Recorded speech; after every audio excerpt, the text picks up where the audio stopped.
Good evening. I'm Sue Flykop, a trained moderator from the League of Women Voters of Wayland. On behalf of the League of Women Voters of Sharon Stoughton, welcome to today's candidate forum. The League of Women Voters is a nonpartisan grassroots organization working to protect and expand voting rights and ensure everyone is represented in our democracy. We empower voters and defend democracy through advocacy, education, and litigation at the local, state, and national levels. We are a membership organization open to all people who subscribe to its purpose and policies. The women in the name of the organization is a legacy that pays tribute to the veterans of the women's suffrage movement who were our founders over 100 years ago, and to the many women who inspire us all to make democracy work. This forum is part of our ongoing voter education efforts to help voters make informed decisions at the upcoming elections. We hope that over the course of this program, you will learn more about the state Senate candidates running to represent Norfolk, Plymouth, and Bristol. The district consists of, in Braintree, precincts 1A, 1B, 2A, 2B, 3A, 3B1, 4A, 5A, 5B, and 6B. And in Randolph, precincts 4, 5, 6, 9, 10, 11, 12, Milton and Stoughton in the county of Norfolk, Bridgewater and West Bridgewater in the county of Plymouth, and Easton in the county of Bristol.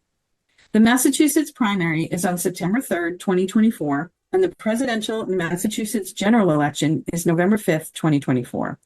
And now on to the candidates forum. I'll start by explaining some of the procedures for the forum, which each candidate received beforehand. Each candidate will have 1.5 minutes for an opening statement, 1.5 minutes to answer each question, and 1.5 minutes for a closing statement. The opening statements will be done in alphabetical order, and closing statements will be done in reverse alphabetical order.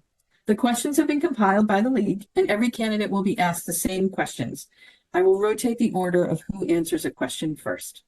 The moderator, the time clock, and the candidates will be spotlighted on Zoom and always visible. The clock will change color with 15 seconds remaining.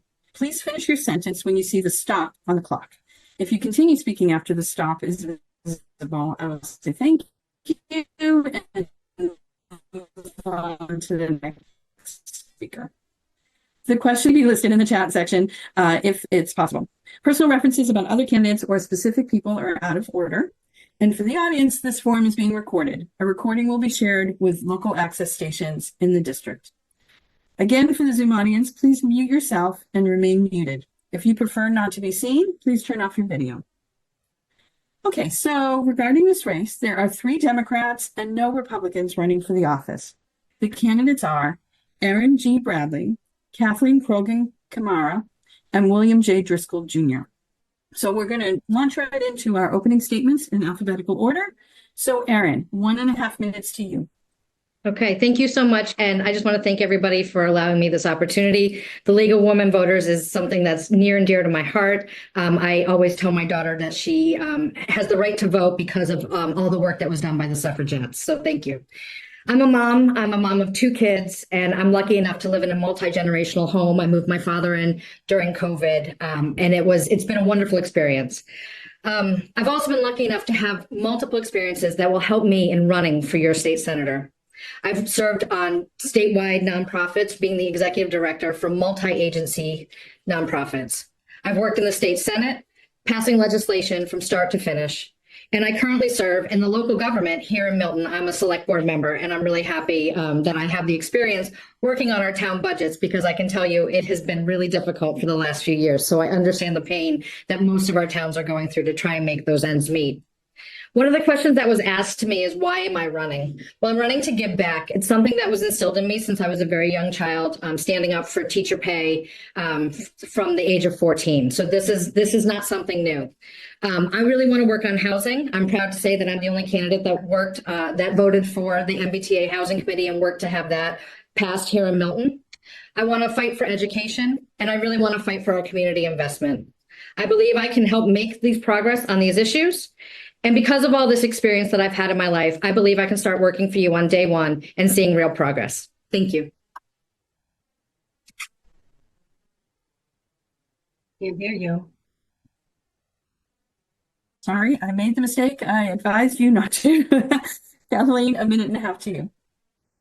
Thank you for hosting. My name's Kathleen Krogan Kamara. I'm a proud Democrat running for state Senate September 3rd in the Democratic primary. I want to fix the broken healthcare system. I want to fix the broken legislature. I want to fix the broken housing system. Let me tell you what we can do. On the broken healthcare system, my daughter was in a serious car accident when she was 16. She lives in a group home. During COVID, she lost all her services, so I navigated a very convoluted, broken healthcare system. My daughter's 38, and it's still broken.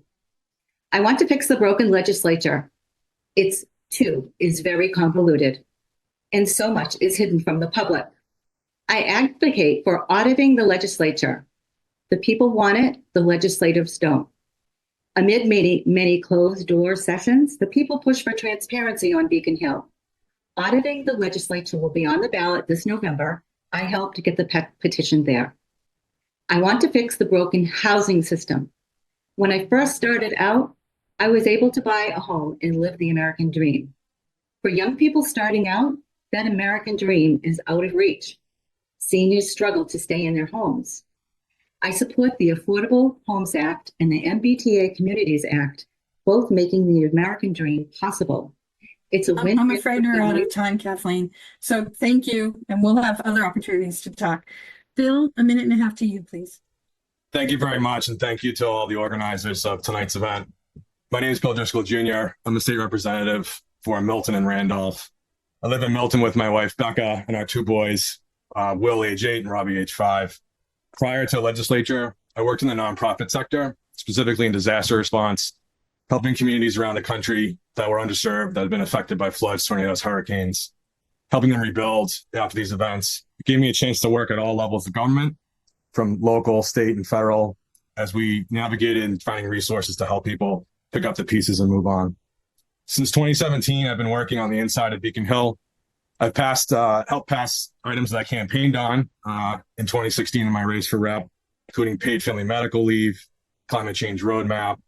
We put the fair share on the ballot, and it passed, and we've been able to fund improvements to transportation and education like never before. I voted in favor of such legislation as the ROE Act, Student Opportunity Act, and a healthcare bill just last week that is aimed at regulating pharmacy benefit managers and putting money back in your pockets as savings on prescription drugs. For the last 7 years as state rep for Milton Randolph, I've been building relationships that would help me hit the ground running if elected to be our next state senator. I hope that you'll vote for me in the upcoming election, and I look forward to tonight's conversation. Okay, thank you. Kathleen, you're gonna go first for the first question. How would your actions as senator differ from those of your predecessor? Okay. My campaign is a grassroots campaign. I believe in talking to the people. I believe that my strongest idea is constituent services. So being a grassroots campaign, I talk to the people and get to know what they care about. I believe in transparency. I believe my life experiences with my daughter, a tragedy hitting our family.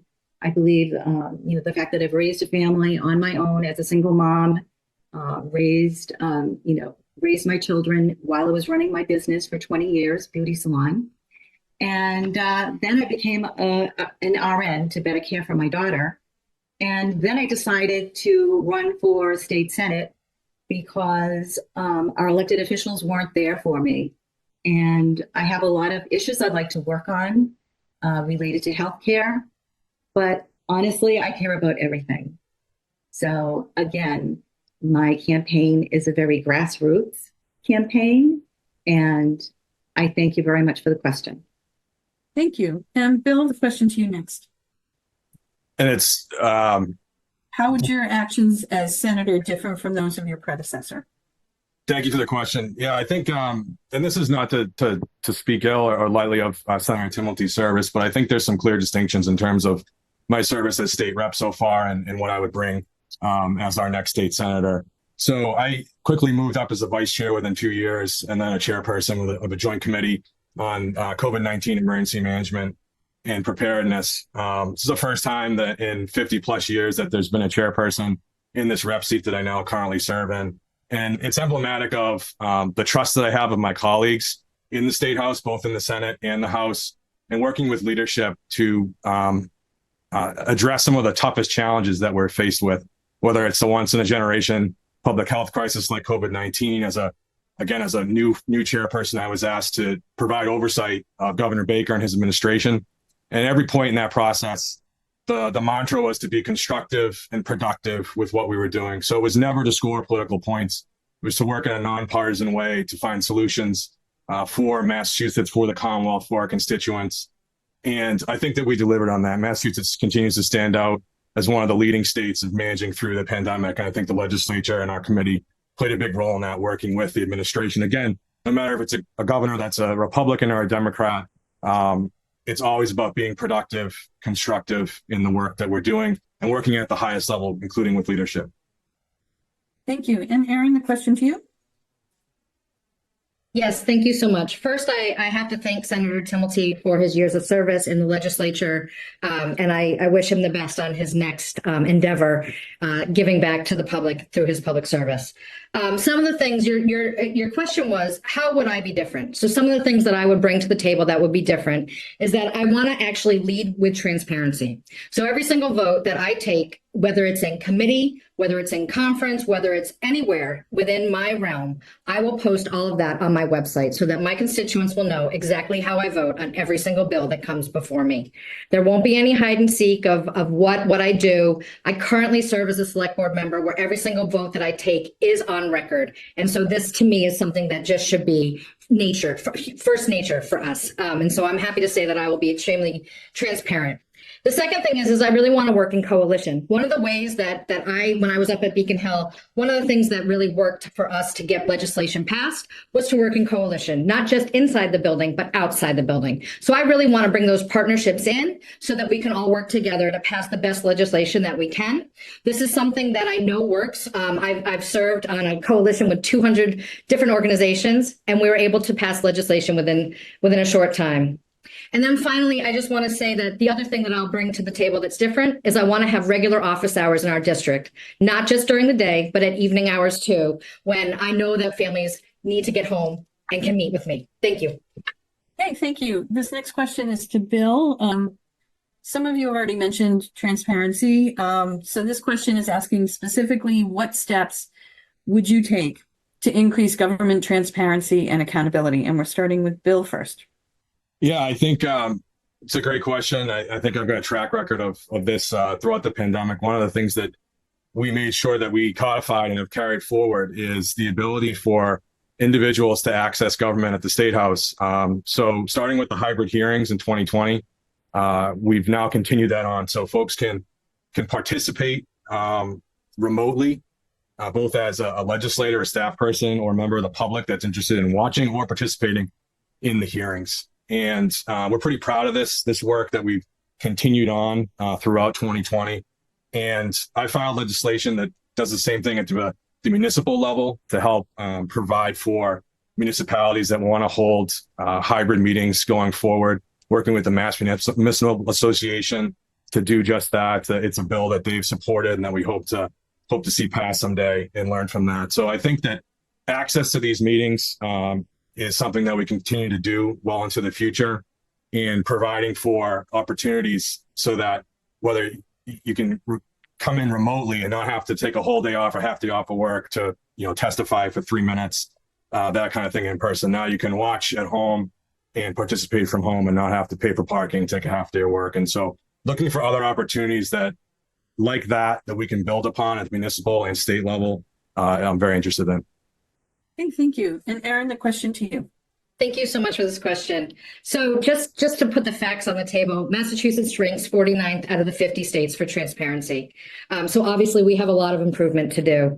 Massachusetts likes to be the first or second in everything that we do, and this is definitely an area that we can improve on. Like I said in my previous answer, I will absolutely put every single vote I take up on my website. I'm not afraid to stand by the votes I take. And so that's a very first step of how I can do actual leadership on transparency.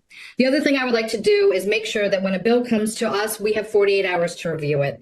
I can tell you that having written, 100-page bills in my past, it's a lot to digest in less than that time.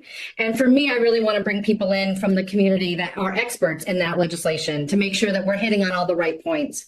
Like I mentioned earlier, I'm the only one that's really worked in coalition. It's something I learned from Senator Spilka, who's now the Senate president, when I worked for her. She taught me that if folks were having issues or trouble with legislation, that we just invite them more. We have more meetings. We have more openness. We really just open the books and listen to them. And I think that's part of the transparency that needs to happen is we need to really lay out what we want to do. We need to set out who we should invite, and then we need to invite more people because all those people have a right to see and a right to have access to what it is we're legislating on. And they're the experts. So that's why I will be doing that.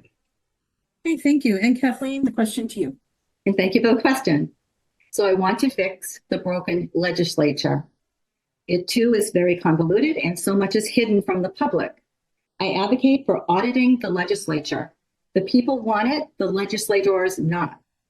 Amid many closed-door sessions, the people push for transparency on Beacon Hill. Auditing the legislature will be on the ballot in November. I helped the petition get there. Sometimes we see our legislators at events, and honestly, as a female out socially, and I see our elected politicians standing around in a circle, slapping each other on the back, someone like me that has children, maybe I would want to go and talk to my representative. But with that kind of demeanor, it makes it so that it's not quite as welcoming. So I do advocate for the audit. In the post-Me Too era, there was a scandal on Beacon Hill. And quite frankly, I care about young staff on Beacon Hill. And who will they go to if something happens? Will they have to go to the speaker? Will they have to go to the person who something happened with? So I want to unionize, make sure that the youth on Beacon Hill are able to unionize. So activists are very Kathleen. upset. Thank you, Kathleen. Thank you. Kathleen, your time is up. Thank you. All right, Erin, you're going to go first with this next question.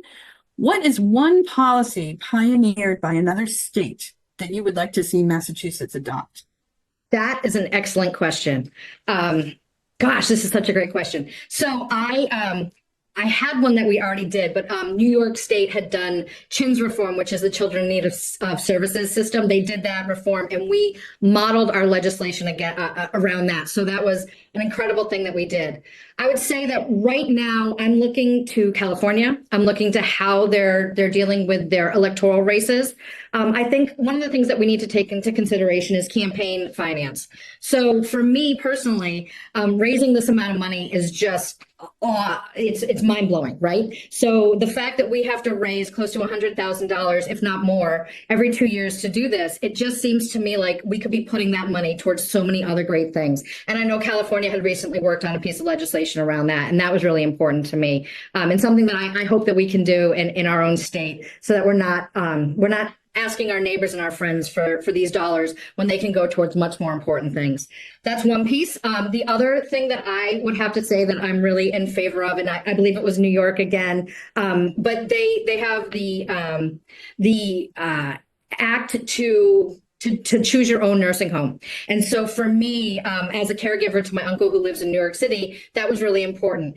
They called me, they tried to figure out which would be the best place to place him. And so it's a competitive system, and they have beds. And for me, that's really important. So those are the two pieces.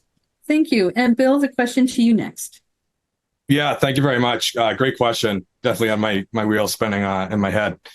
I'll give you two. I think one, and coming from the West Coast, I think it's either Oregon or Washington for both of these. The first one would be a bed board, which is for coordinating in the healthcare space. We've all seen the immense pressure that is on our hospitals, our secondary care facilities, our nursing homes, whether it's a community hospital or a world-renowned hospital in Boston. People working in these facilities are stressed because the capacity is stressed to the max. There's a thing called a bed board, which would provide a data visualization of the thresholds of hospitals in terms of patients and care. And when it gets too high, the coordination call is triggered. The experts get on a phone and they figure out who can take what patients where to relieve some of that pressure so that we make sure that our loved ones are always getting the quality care that they come to expect from Massachusetts hospitals.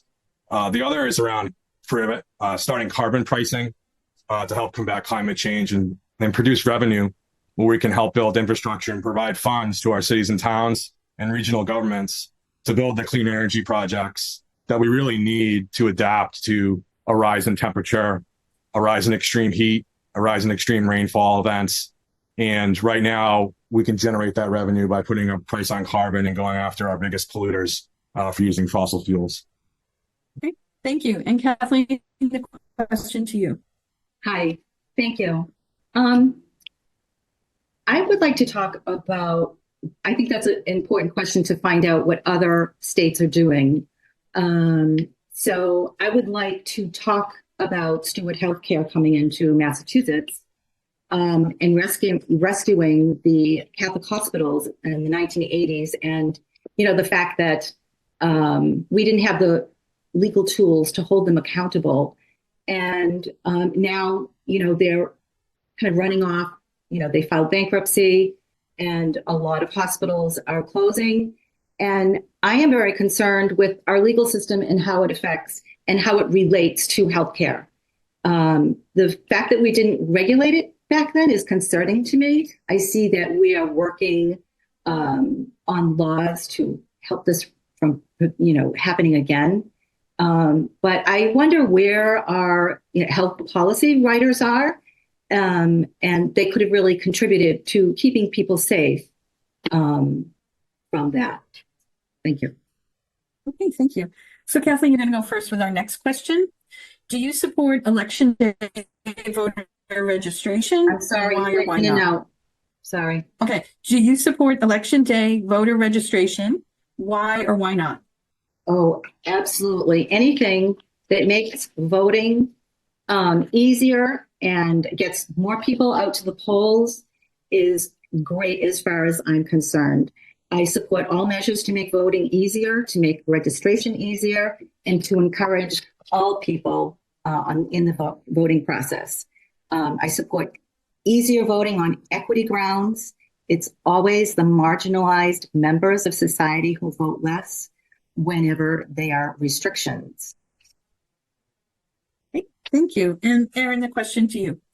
Absolutely. So the easy answer is yes, I absolutely support this. I am a mom of 2 young children. My daughter is 21 and she tells me every single time that I tell her she has to vote, that we vote too much, that there's way too many elections. So my thing is if we can rope in these younger adults right now at a time, like my son's 15, if we can rope him into voting in one of these elections, we've got him. So if I can get him to come down and register to vote on the day that we are voting for, let's say, the first female African-American president, that would be amazing. I mean, if he was 18, but that would be amazing to do, right? So if we can actually engage our younger folks to come out and vote for those types of things, we can actually get a hold of them and talk to them about how this is a wonderful civic duty, because their votes make the difference in our future, right? So for me, if same-day registration, same-day voting is 100% up my alley. My daughter would like for there to be less elections that we have to do, but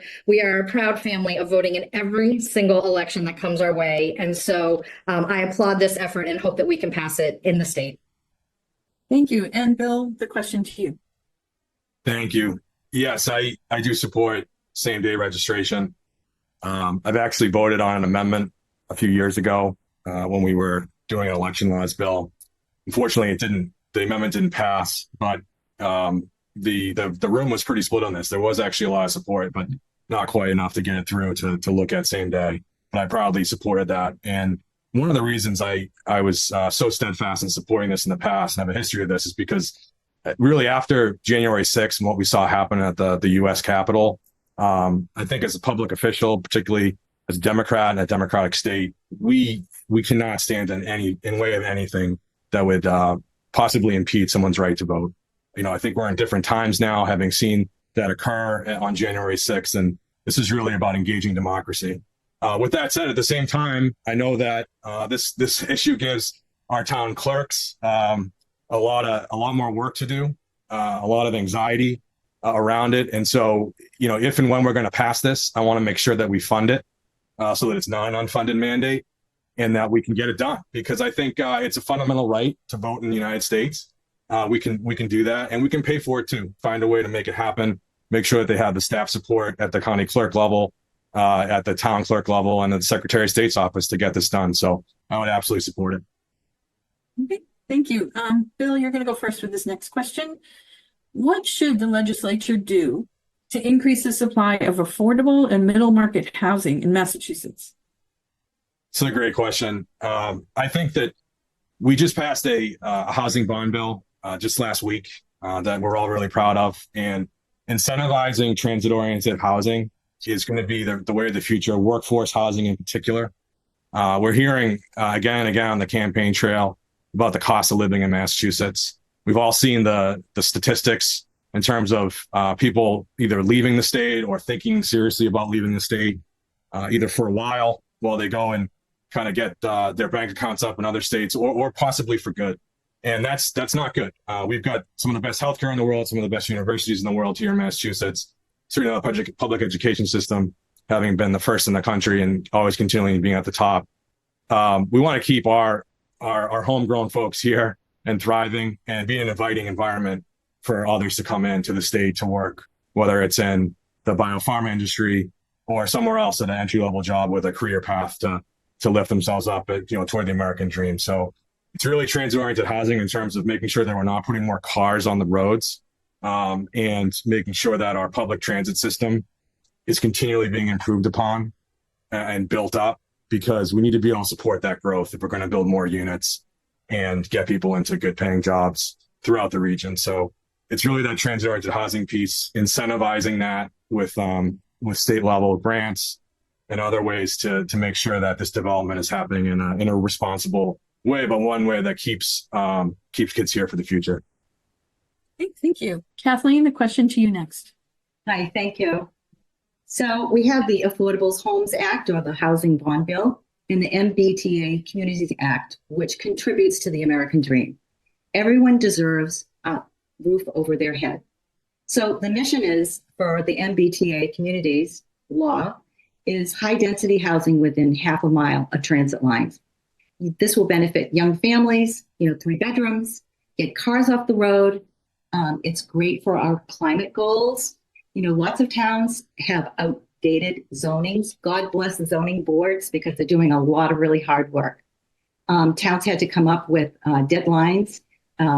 In December of last year, Braintree is in compliance, Milton is not. Even though both my challengers are from Milton, they did not contribute positively to get Milton to comply.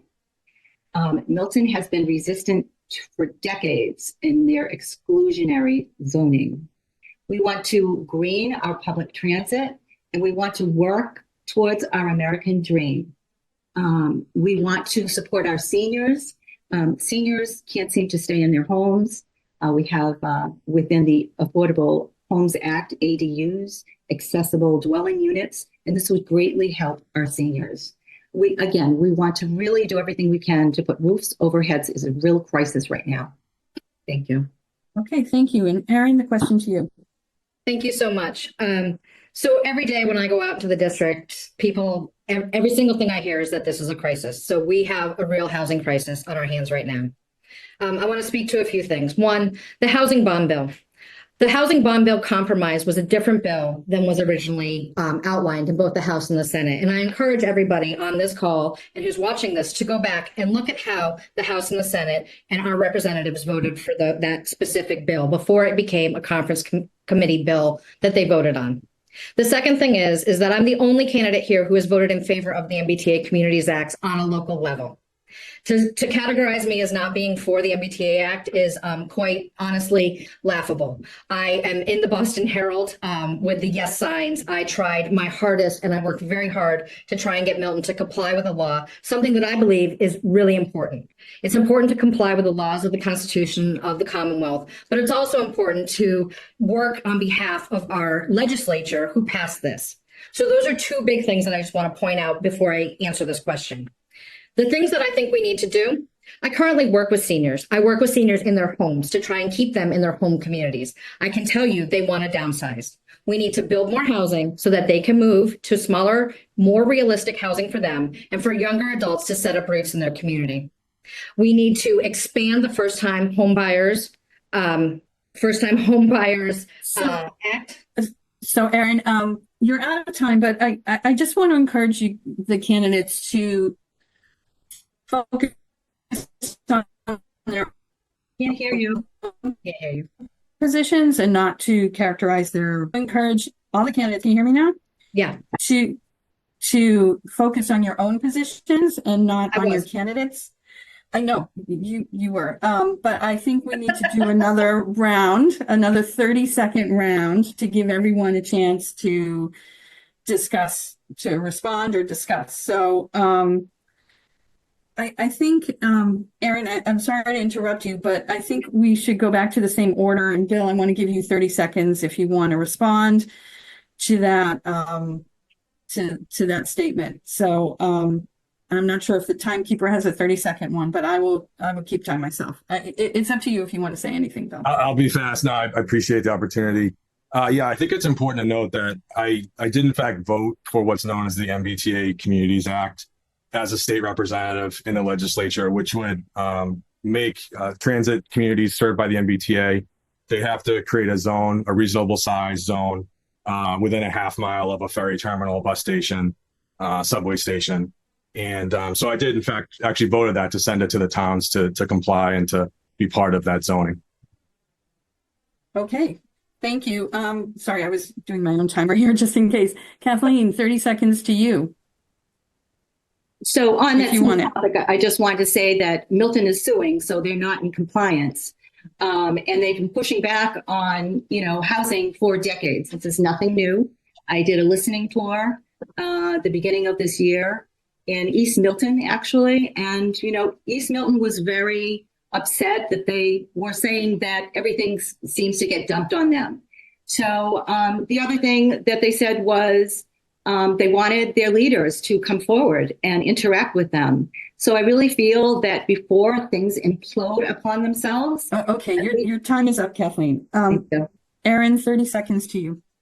Thank you so much. I've already mostly explained this, but Milton is not suing. We are being sued by the Attorney General because we're not in compliance with the law, something that I fought for my entire time on the select board. Mr. Driscoll is correct. He did vote for it in the legislature. I voted for it on the local level here on the select board, and I fought to make sure that it was actually worked here in our town. Well, this is one small piece of what can fix our housing. What we really need to do is build. And so I think while we can get mired in this, that's not the end all be all. Okay, thank you. Erin, you're going to go first on this next question. Okay. All right, let's move on. What measures would you support to deal with the needs of immigrants coming to Massachusetts? Yes. So thank you for this question. This is also, you're just batting 1,000 with these easy questions tonight. So this is also a tough one. I want to start by saying immigrants are human. And we need to treat them and everybody else with respect and with dignity, no matter where they are on their journey. So I just want to start with that because I think that's a really good place. If we all come from that place of general understanding, we can actually make things better. I think this is a more federal government issue because I think our federal policy around immigration is broken. And so while I will support, our administration and I will support those that are coming into our state because we are a right to shelter state, I really think the federal government needs to take a look at this. And I really think that they are the ones that need to work to fix this. But on the opposite end, we are dealing with the largest impact of this, right? On the local communities. So our hotels are overflowing. Our schools are about to be overflowing. And while they are going to pay for the schools, what we haven't figured out is how do you pay for the transportation? So if kids start a school in Stoughton, let's say, and then move to Lawrence, the Stoughton school system has to transport them to Lawrence until they are actually transferred there. Who's going to pay for that? Because I'm here to tell you, as somebody who's worked on our budget, we cannot afford this. We cannot afford to do this for the next year or two. We will not be able to make ends meet. But this is really something we need to talk to our administration about and the federal representatives that we have. Okay, thank you. Kathleen, the question to you. Hi, I do agree. I do believe this is a federal issue. However, we are very impacted. I talk to people every day. I knock doors and we have these conversations. I know President Biden did work on this and Trump turned down a bipartisan bill.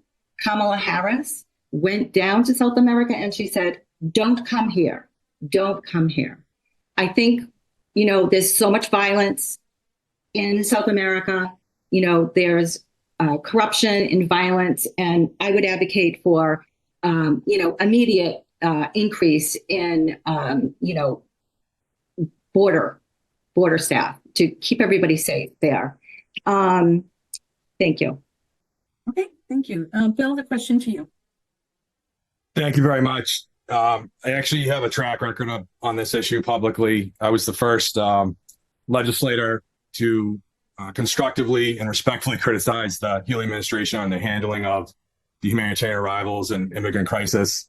I was also in contact with our federal delegation from the Senate and the Congress to impress upon them what was ahead of us. And I think this is an example of my kind of leadership, both behind the scenes and out in front in the press. In terms of being a forward-thinking leader, a thoughtful leader. The Healy administration has implemented some of the things that I first wrote to them about a year ago.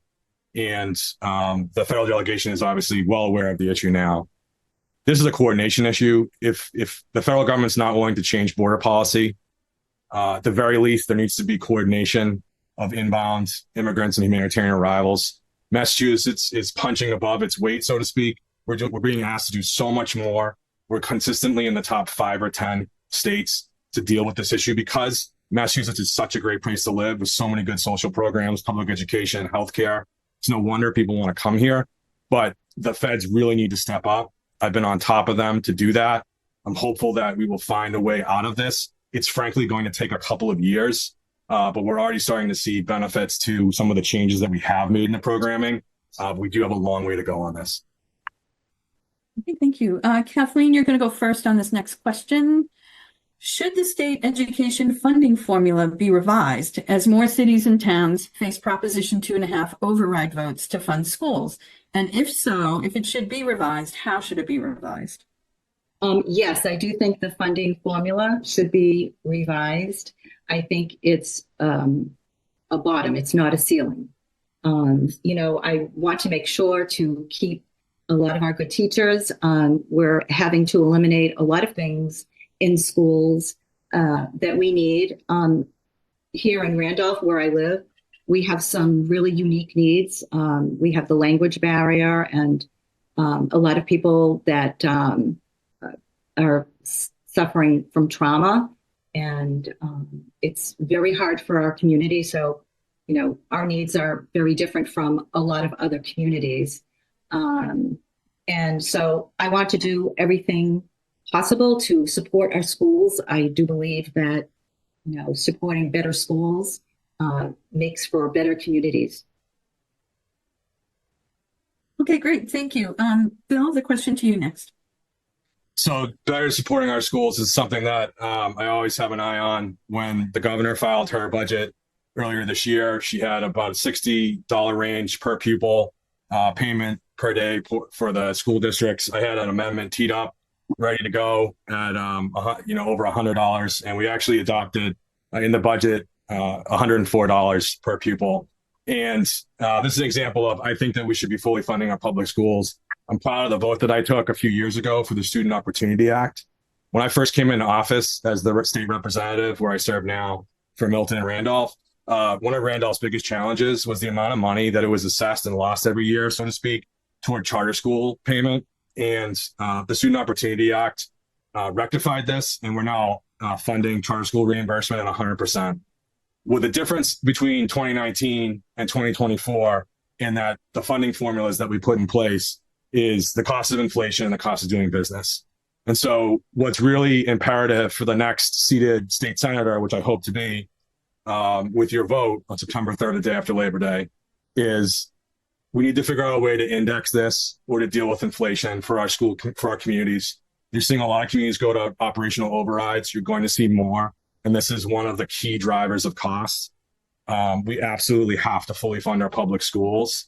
And we're going to have to find a way to do that with better state funding and potentially indexing for inflation. Okay, thank you. And Erin, the question to you.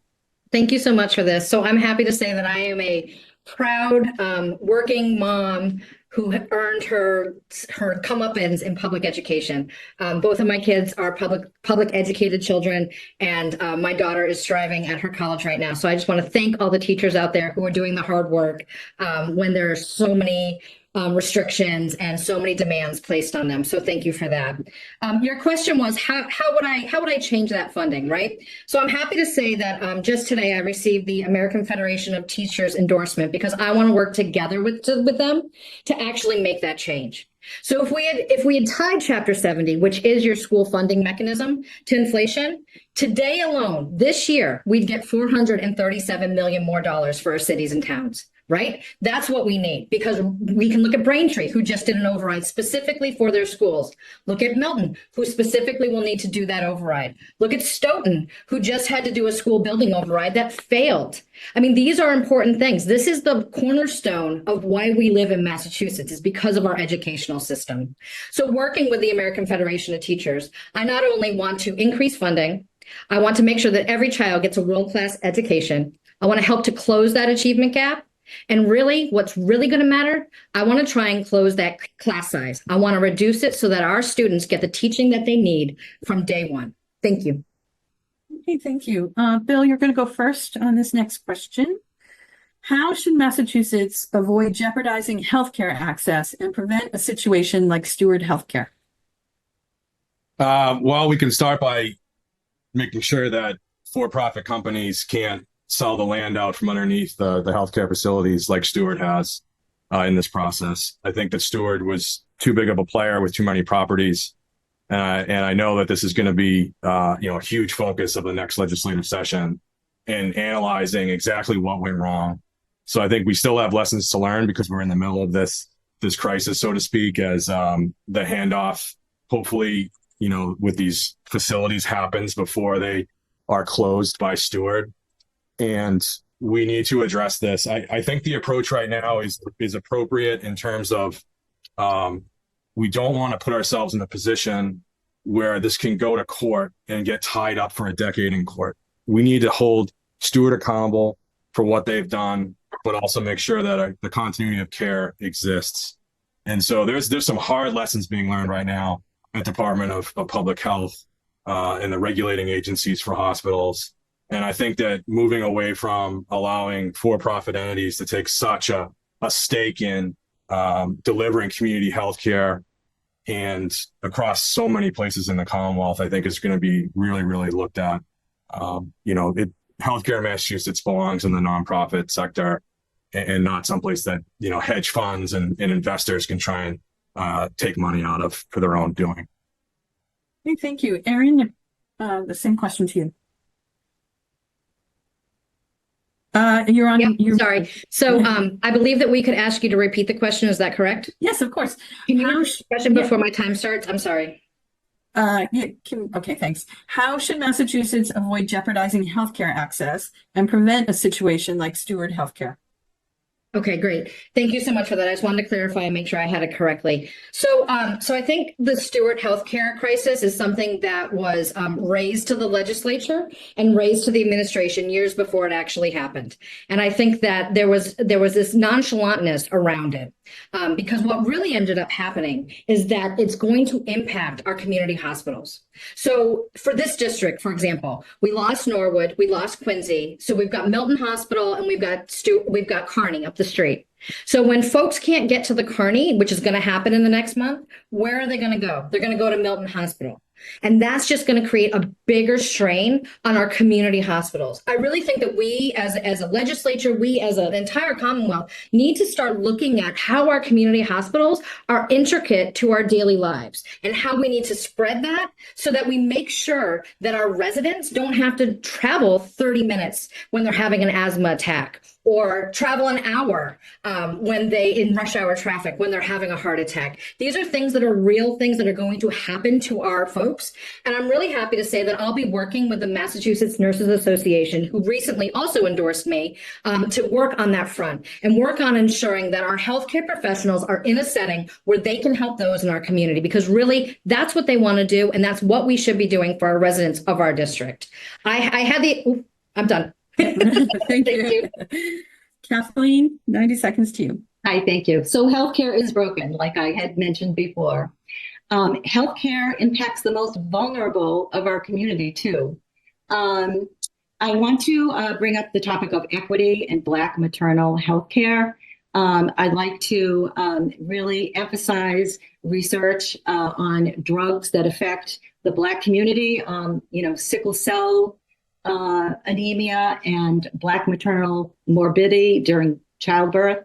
We have group homes that need work on educating and supervision, and the PCAs and the certified nurses assistant and the nurses being more empowered.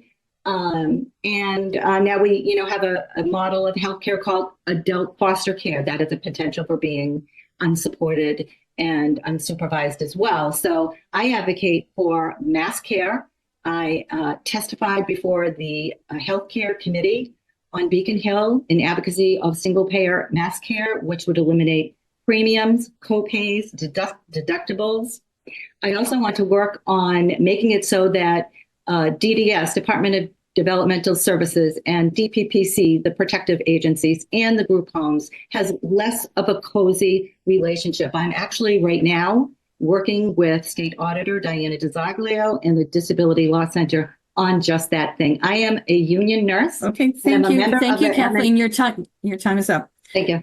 All right, Erin, you're going to go to the next question. You'll be first. What action should the legislature take to address the climate emergency? Thank you for this question. It's a really important one, and one that I must say is hitting this generation harder than it's ever hit me. I grew up about a while ago, let's just say, and it was not on the top of our minds as it is today. My kids come home all the time and talk to me about recycling. So it's a really big issue that we have to deal with. Right now, there's a bill in front of the legislature that they could have passed before the end of this session that would really make an impact on emissions.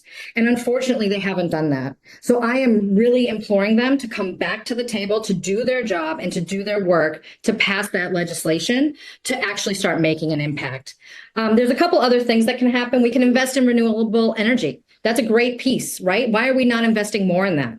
Why are we not giving a higher carbon tax to those corporations that are currently smogging up our skies? If we were just to do that, if we were just to increase that carbon tax, we could actually turn that around and make it work to help eliminate climate change in our region. I want to work together with the administration, who has put together a really comprehensive omnibus bill to make this happen by 2030. I want to work with them to try and reduce those carbon emissions. I want us to invest in ways that we can start really seeing an impact on a local level. And I want to make sure that our residents actually have access to help do this reduction of climate emissions at their homes. So let's start doing that. Let's start at our cornerstone, our homes. Okay, thank you. Bill, the question's to you next. Yeah, I think that each of us can take, steps as individuals in our households. And also, as the next state senator, I hope to keep working on this issue. I'm a leader on this issue. Personally, I drive an electric car. I'm on my second one. We do home composting at home. Our waste has been cut in more than half. In the legislature, I'm happy to hear that my friends on the call support price on carbon and generating revenue. I filed that bill. It's called the Green Future Act.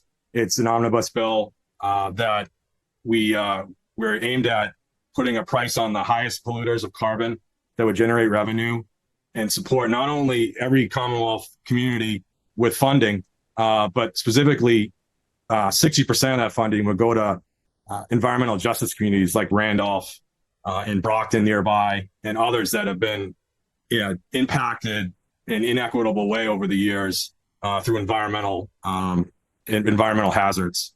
And some of the things that, while we're still aiming to pass them and haven't gotten through, I'm happy to say that another bill I filed around creating a clean heat standard, which would incentivize our move away from fossil fuels and starting to use heat pumps and mini splits, if you're familiar. So we're relying on the energy grid as a source of energy to heat and cool our homes in the future. The Healy administration's actually put that forward. It's begun to be implemented. So working within the system, and when we can't get things passed, sometimes working with the administration to get things done through executive order works as well. So I'm happy to be a real big part of that. Okay, thank you. Kathleen, the question's to you next. Hi, thanks. So Massachusetts is on track to meet its near-term climate goals, but the hardest work lies ahead. To replace fossil-fueled vehicles and heating systems, we need to use nature-based solutions to sequester and store as much carbon as possible. We need to electrify 50% of our school bus fleets and commuter rail, and need to electrify our public transit. I want to say that I think the awareness in the public has really accelerated lately, which I'm really happy about. We need to work to obtain more funding because we need to meet our 2030 and 2050 goals. Decarbonizing our building sector is one of our biggest challenges. Thank you. Okay, thank you. Kathleen, you're going to go next. First on our next, actually, this is our last question. What are your priorities for dealing with transportation statewide and in your district? Well, in my town of Randolph, I worked towards the shuttle van, a petition. And I got people to sign on, and we appear to be getting transportation for individuals living in apartments, and it's too far away to buses and public transits. And, you know, it's like I say, it's usually the more vulnerable that are impacted. And so I would like to see us electrify our transit. And we have a long way to go because, you know, the T is just broken. And I want to work towards all these goals. And I believe that I will be really working well with people on Beacon Hill. I'm a great listener, but I do speak truth to power. And when I did run for state senate in 2020, I got 7,000 people to vote for me. And then I turned around and ran for state committee woman and got 9,000 people to vote for me. So with the people's support, I can win this time. Thank you. Okay, thank you. Erin, the question's to you. Thank you so much. And this ties in so nicely with your previous question, Susan, about climate change, because it really is something that we need to tackle hand in hand. We need to work to have transportation options for those in our community, specifically this district, which does not have a lot of access to the MBTA or any of that public transportation. So, you know, like the previous speaker was saying, in the town of Randolph, they just recently did a study where more than half of the people that live in that town are not within a mile of public transportation, right? So that's a big issue. We need to make sure that we are expanding our public transportation. We need to make sure that it's accessible to those that are riding, that want to ride it. And we need to make sure that when they ride it, it is actually helping our environment and not hurting it more. I mean, we've all driven behind those buses where big clouds of black smoke come out, right? And we don't want to do that anymore because we all know that that's not a good thing for our environment. We need to also work on our infrastructure. We need to work on our roads and bridges. These are the backbones of our community here in Massachusetts. And so we need to make sure that those roads and bridges are actually up to the standard so that it doesn't do the wear and tear on our cars. It doesn't create more harm. So those are some of the things that I want to work towards. And then finally, I really think that this needs to be tackled on multiple fronts. For example, my dad, who moved in with me, he gave up his driver's license, but there's nowhere for him in my house to get public transportation. We need to expand the Lyft program for our seniors so that they can get to the appointments they need. Thank you so much. Thank you. And Bill. So transportation priorities statewide and the district. So I've got a strong track record on this that people can look up, and I encourage them to. I helped secure $118 million commitment from the MBTA to invest in the Mattapan high-speed line, which the work has begun on, and over the next decade, there'll be new vehicles and all new stations delivered on that line. So working with my colleagues in the House and the Senate, and with the MBTA and mass transportation, we're making sure that service continues to be improved upon in the future. I'm all in on expanding rail. We go away February school vacation week down to New York a lot of the time the last few years. And I'm amazed at what New York and New Jersey can do in terms of the access to light rail and the access to regional rail. we absolutely can do this in terms of east-west or west-east, whatever your preference is, and expanding the ability to live outside of greater Boston area or southeastern Massachusetts. So working with communities that want to expand their access to rail, to bus service. I definitely subscribe to the fact that if a bus service was more reliable, more consistent, more routes on the schedule, that more people would use it. And so I think we've got to test that theory. We've got to invest in it for at least 5 years and encourage people to use it, because I think it's, we got to get cars off the road. It's the answer to a lot of the congestion issues that we have. And there's a lot of good plans. We just have to prioritize and figure out which ones to fund and in what order. I'm happy to be a part of that solution. Thank you. Thank you. Thank you all for answering all those questions. And we're just going to be a little bit out over 7 o'clock, after 7 o'clock. But we are ready for closing statements, and we're going to do those in the reverse order that we started. So, Bill, you are going first. A minute and a half to you. Thank you very much. In my work as state representative for the last 7 years, I've continually been called upon by my colleagues in the House and leadership to work through difficult situations, whether it's the once-in-a-generation pandemic or trying to find solutions in the way forward with the migrant crisis. I've done this in a nonpartisan way, whether it's a Democrat or a governor in the corner office. And it's why in this race, I've earned the support of a number of organizations, including the Iron Workers Local 7, Sheet Metal Workers Local 17, New Politics, which is a group that supports candidates that have a national service background. I previously was in AmeriCorps years ago. Massachusetts Voters for Animals, and Mass Retirees PAC. In closing, let me say this. Prior to my work in the legislature, I worked in the nonprofit sector. And if past this prologue, let me tell you my story in 30 seconds, which is I began as an unknown, untrained volunteer, unaffiliated, went down to Hurricane Katrina, intended to stay for 2 weeks and stayed for 2 years. I worked myself into leadership roles and fell into a career for a decade, traveled the country helping communities recover from natural disasters, to the point where that person who showed up unknown ended up leading the association of all disaster nonprofits in the country. I'm right where I need to be in the legislature. I want to be your next state senator and move right across the hall and represent our district. And I hope that you'll vote for me the day after Labor Day. Thank you very much. Thank you. And Kathleen, closing statement. Hi. So I respect my challengers' long Beacon Hill insider experience, but that makes them the establishment. There's a big job to do on Beacon Hill, and I'm no stranger to challenges. I offer a fresh new perspective with lived experiences that makes me the best choice for this seat. Thank you. And Erin, closing statement. Thank you so much. And thank you again, Susan, tonight for moderating to the League of Women Voters. I truly appreciate this platform to talk about these issues. I've spent my entire life working to give back. That's who I am.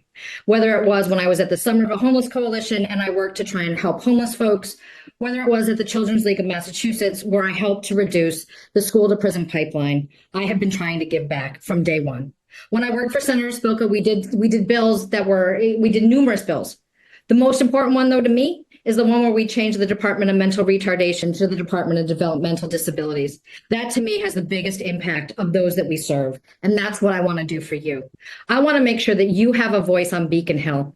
It's the people's house. It's not my house. It's not anybody else's house. It's the people's house. So I invite everybody in my district to come on up in January when I'm elected state senator, because that's what I want to do. I want to create that pipeline from the district to the State House to make sure that your voice is being heard. And I'm that champion for you. I lost my clock, so I don't know where I am on the time. Yes, I think you're pretty close to the end. Okay, but I'm just going to say, I hope that I can earn your vote on September 3rd, the day after Labor Day. And if you would like to learn more about me, which I hope you do, my website is erinforstatesenate.com. Thank you all so much tonight. Okay, thank you. And I'd like to thank you all for participating in our democratic process and in putting yourself forward and making a big effort. So just to remind our voters, our candidates are Erin Bradley, Kathleen Krogan Kamara, and William Driscoll Jr. Please visit your town clerk's website for more information on the election day. The last day to register to vote for the state primary is August 24th, 2024. We hope you found this candidate forum informative. And on behalf of the League of Women Voters of Sharon Stoughton, thank you all for attending and want to encourage you to check out the League of Women Voters at lwvma.org at the state level and LWVUS for the national one. Thank you very much and good night.